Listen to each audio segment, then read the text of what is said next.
Good afternoon, everyone. We have changed into the PM here at Mammoth Trail Fest. I'm sitting here with MK Sullivan, and Andy Wacker is our guest right now for the PM show. Andy, how you doing? Doing great. Nice, man. Nice. Hey, dude, we were just chatting before offline. You've had a big summer. You were out in Austria. You said like that's where it all began for you this summer, and now fast forward 3 months almost, and you're sitting here at Mammoth. How's the summer been for you, and what are you excited about this for tomorrow and this weekend? Wow, that's a lot. Just a small question. Sorry, hold up there. I got it. I love it. I think the first thing that comes to mind when you're talking about like being in Austria is that this year I made like this big intention to not be just a runner, like not just be the athlete racing. And so maybe not obviously, but some people might know I've started this thing called the Trail Team, which is kind of one of my efforts to give back to the running community.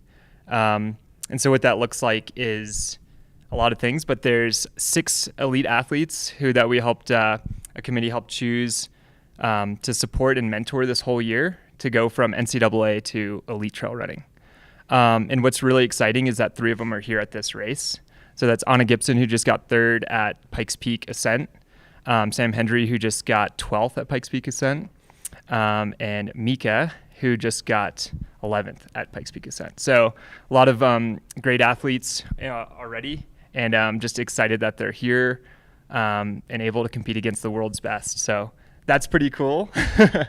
But that's just one little piece. I think there's a lot going on with what I've been doing. I was just going to ask, I'm sure that it's been hard to balance your training with starting this as well. How do you feel like the trail team has added to your life and even your training, I guess? Yeah, I think, it's been so positive. It's been so amazing. So I think one piece of the trail team is this elite team. But another piece that's really been impacting me this summer has been kind of like the community we've created. And that looks like kind of 2 other pieces to the trail team, which are our club team and our in-person training group in Boulder that we started. And so honestly, it's been like so much better for me because every day I'm just like cheering on people who are my friends and supporting these people and like living their successes and also being there for their hard times and their failures. And it's just been able to disperse like this tension of being like an athlete, but to share that with others. And I think that community building has been like super important. So between that community and the workouts themselves in Boulder, it's been like really good for me. Andy, I want to know the fine detail of this. I got to know you more so through your success at Broken Arrow. And tomorrow's 26K race, very similar to Broken Arrow in some regards. You obviously have a lot of knowledge to pass on to your team that are racing tomorrow, and anyone else you want to share that with. What are you actually telling them? What are you passing on in terms of race strategy? Like, how are you helping them win this race tomorrow? Like, what advice are you passing on to them? I'm going to flip that just because I love doing this. So there's this book. It's actually funny because it's probably like 90 pages and I haven't finished it yet. Anyone else have that problem? It's called The Inner Game of Tennis, which is like the original sports psychology book. And it was written in the 70s by this guy who was a tennis pro. And the moral of the story, if I'm taking anything away from the first 50 pages I've read over the last year or 2. I read other books, guys. Give me a break. But the point of this guy's a tennis pro, and he's watching people, he's coaching athletes, and he's like, oh no, change this, hit this way, keep your eyes on the ball, all those things, right? And he realizes all of a sudden at one point that the best way to coach is to say nothing in a lot of ways, because people have a voice in their head that's saying, oh, I'm so dumb, I missed the shot, right? And obviously tennis is not running, it's different, but I think we're hypercritical on ourselves. And from a sports psychology coaching standpoint, it's like, you don't need to like overcoach people. You don't need to say, oh, this part's fast and analyze this section and do that. So I think less is more. I know that's not a great answer, but it's like, yeah, I don't know. I've been thinking about this a lot this year, but is like the culmination of your experiences adding everything? Is it additive, or is it like whittling it down to the most pure pieces, like just going out there and racing? And I don't know the answer, but I think that's a good question. Well, I think it's very important that you're adding to the positive side of their mental game, I guess, because you're so right. We're all very overly critical of ourselves. And so the last thing you need, and I experienced this as well when I was coaching at Nevada, it was just like, those kids do not want to be told the negative things that they're already thinking. It just makes things worse. So you got to build them up, but also give them like structure at the same time. Yeah.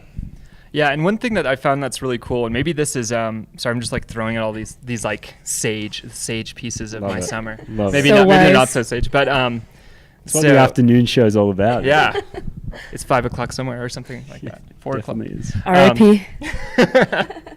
But so I was just talking to this woman, Jackie, who won Leadville 100, and one piece that I was thinking about is like a lot of athletes. So she's 39. She just won Leadville, and she's like, I don't know how to do this like social media thing. And I'm like, nobody wants, like, a lot of athletes don't want to do the social media thing. They don't want to like brag about themselves because it feels wrong, right? Like it's not true to who they are, and so you have to create like a persona. And where I'm going with this is that I think one thing I've learned and how I can help, and maybe that will be the standard in the future, is as an elite athlete and someone who's new to the sport, that social media piece is hard. We've had Grayson Murphy talk to a lot of the athletes on the team, so that's helped because she does it really well. But I think the other piece is like, let's cheer on each other, because that feels really natural. It feels really cool for me to be like, MK, I'm like super proud of you. Like that was an amazing performance. Like, or it was hard for you to go through OCC and like have difficulties, but like I can relate to that. And like sharing that story from someone else's point of view is probably easier to talk about someone else than it is to talk about yourself.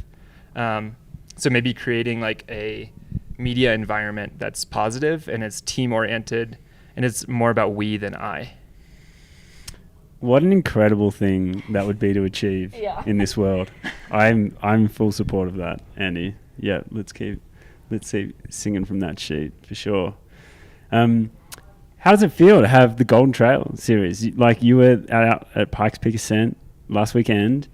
I don't know how it really worked in logistically, but everyone has made their way over to Mammoth, I hope, successfully and safely. What's it been like to be a part of that here in the States and to see the American community adopt that trail series and what's that experience been like so far? Yeah, it's great. I think it's like it's a breakout year for Sub-Ultra Trail, Sub-Hub. Shout out to Sub-Hub. Shout out to the Sub-Hub.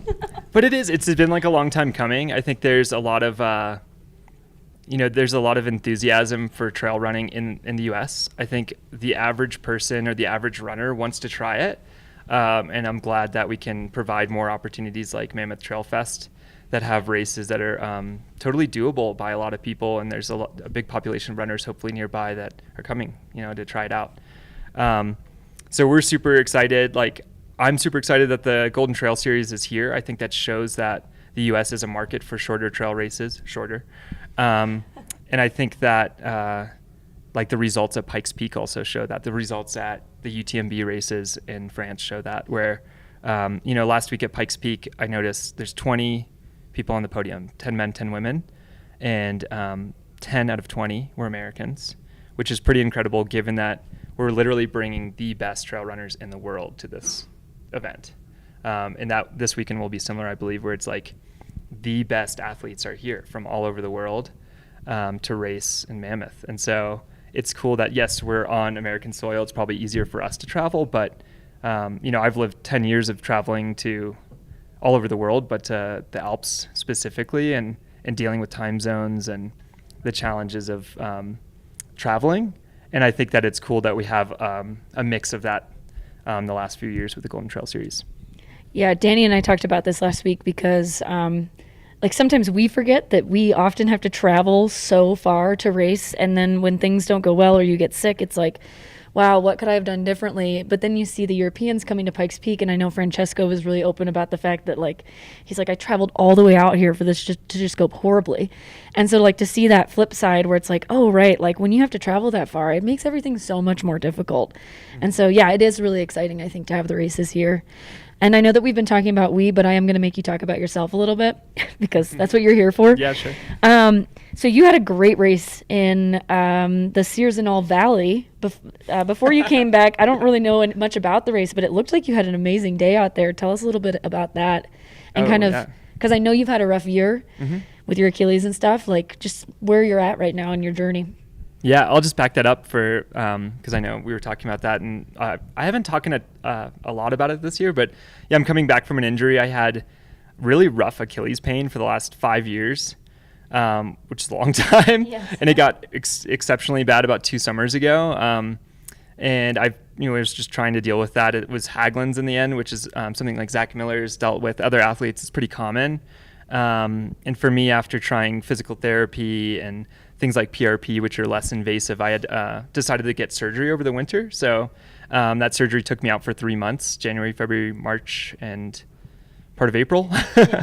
And so I wasn't running at all. I was like in a boot basically, or cast at that time. So I've had a little slower start, but I think I made some goals for myself just to get back and be healthy in the beginning of the summer. And those went like exceptionally well. They went really fast. So compared to other athletes who've had this surgery, like I was like, wow, this is like easy. I can't believe I didn't get the surgery earlier, because I've literally went from being in pain every single step of running to being able to do the things I want to do, to run and hike. And that started with, let's see, one of the big memorable cool things was I ran Mount Marathon and got 6th place, which is just like this dream race I've been wanting to do, honestly, for a chunk of 10 years after talking to Ricky Gates, who kind of was a mentor of mine years ago, and just his enthusiasm for these experiences are really cool. And he sold me on Mount Marathon. So to be there, to be able to race and finish pretty well, given this slow winter, was pretty very great. Well. So that was cool. And then literally when I was at Mount Marathon, it's raining a lot, like the day before. It's the 3rd of July. And what else do? You sign up for Speedgoat 28K because you're like, oh, I can run. What am I going to do? And so I signed up for that race, which is Speedgoat Carl. It's not 28K. It's like 32K, which is 20 miles for us Americans, which was like, oh, maybe that was a bad idea, because I was like, that's a lot of miles. I've only been running a little bit, but I jumped in that, and it was really cool. I had a race with Noah Williams, who's on the Trail Team Club team and a good friend of mine. We battled it out, and I ended up winning that one. So that was like a huge step forward. Again, things are going, rocket ship fast for the early season, given my expectations were like, I can barely walk like months before. Yeah. So that was great. And I think, you play these head games where you're like, oh, by September, I'll be, if I'm here now, I can only be this much better by a few months from now. And so I kept on telling myself, I'll be ready to rock. I'll be ready to rock. And I think the reality is it just goes slower than you want it to. And that's okay. Like, I think it's a mental challenge to deal with that, but you need to let your body heal, and you need to be okay as an athlete with who you are and where you are. And I know that seems like the easiest thing to say. And for me, it's like been a challenge every minute the last like couple weeks, because I'm like, I need to throw away what I was expecting. And I've been telling myself since like the day I got surgery that I'll be ready to race Mammoth and Pikes at like 110%. And I need to be like, here's where I'm at, and I want to race the smartest and the best I can. Because I think there's a lot to that. Yeah, I love that. And honestly, last year, I think you were saying like Broken Arrow, I was dealing with this Achilles pain pretty significantly. And that race was probably one of my best races in terms of like racing smart. And so I raced I could not push like any extra moves without blowing up everything because I wasn't as fit and my Achilles was not as healthy as it could be. And so to win that race, I think I'm most proud of the fact that I like raced smart and that those years of experience did play out of like, yeah, sure, I can like take the lead and push really hard at this point, but like maybe I won't be able to literally finish the race because the miles will be too many.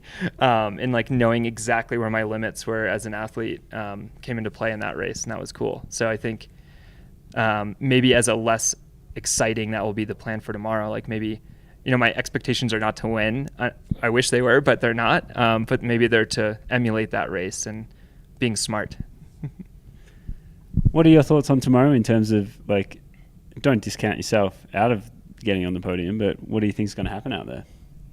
Yeah, for me personally, like, I think, again, like, I want to race smart. I think I'm pretty, like, maybe I always hate, this is always so hard. That's why you need like a hype man. I think I'm one of the best descenders in the US, if not in the world, when things go well. That's why I won Broken Arrow. I'm good at descending this kind of course. And I want to use that. So I think I want to compete and I want to like chase people down. I want to climb up to my absolute ability and be in the race. So, you know, I don't know what that looks like until I'm in it, I think. I know who my competition is. I have so much respect for all the athletes out there, and that's the cool part. And so I think, and also, yeah, just being in that is such a joyful moment of competing. So my goal is to compete and really just rip the downhill if possible. It's definitely going to be a ripper. I'm excited to watch you guys come down that, especially like the Americans that I know are really good descenders, because it's not technical. It's going to be so fast, which is like right up our little track legs, alleys. Yeah, exactly. So that's, again, like why it's important to have trail races not in one spot. I think, like I was talking to someone about this months ago, but it's like we should appreciate as American athletes like who we are and what we have. And we have one of the greatest systems of track and cross country. We have this huge support system. We're so good at running.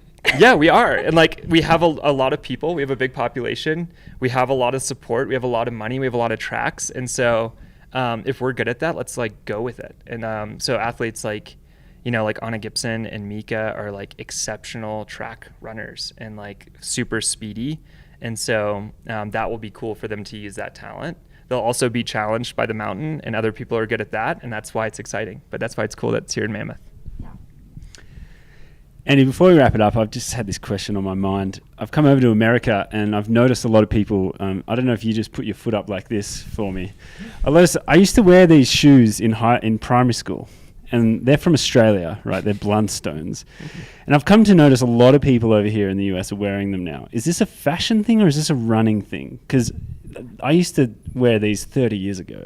Now everyone's wearing them here. So what's the go? It's a running thing. Like these are the fastest shoes you can run in. It's a recovery. So if anyone watches, no, it's a fashion thing for sure. If you watch the trail team's reel from yesterday, my wife Carly Rempel set the fastest time on a Strava segment in the Denver International Airport wearing a pair of Blundstones. Mostly because she was traveling in them. It's funny. I had my Blundstones on too before I came in here. It was too hot in here, so I took them off. It's wild. But yeah, they're like huge in the U.S. right now. So it's not a running thing. It's because we don't know how to tie our shoes, and so that's a good start. I actually got them for coaching because I was out on the track in the middle of winter all the time, and I was like, I'm gonna freeze. And these are like windproof, waterproof. Yeah, they've got sheepskin in them or something. They're just 100%. Yeah, they're just. There's a classics. Carbon plate in there probably. Yeah. So I can run from one corner to the other. Bulletproof.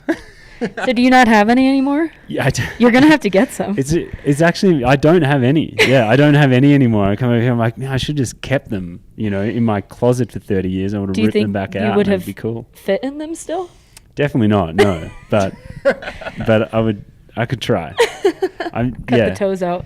And they used to be $130 cheaper back then too. So thanks for bumping the price up. No problem. The Australian brands. I heard that Fractal is an Australian brand. Yes, it is. Yeah. So you guys are making some impact. It must be, you know, it's pretty minor, but you guys can keep trying. It's America, you know. We're all about bootstrap stories here. And you can literally pull your bootstraps up in these. So love it. If Americans are good at anything, though, it's making things more expensive. So. Well, on that note, big shout out to Solomon. Thanks for the support at the Mammoth Trail Fest.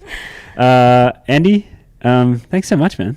You're Appreciate welcome. it. Nice to talk to you guys. Best of luck tomorrow. I'm excited to watch. Thanks. Yeah, have a ripper. Rip that downhill. It's going to be fun. Oh, it's going to be quite wonderful. All right, folks. We'll be back in a moment. I think Anna Gibson is up next. I think so. And just remember that you have to exit out of this one, go back to the main page, and open her interview. Ciao for now. Blundstone's 50% off.